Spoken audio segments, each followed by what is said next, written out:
अक्कलकोटी भिऊ नका ती आहे पाठी।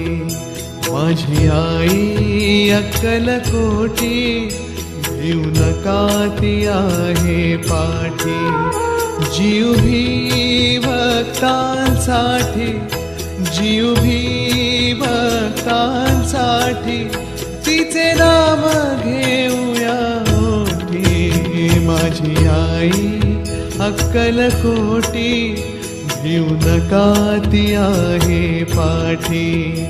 माझी आई अक्कलकोटी भिऊ नका ती आहे पाठी।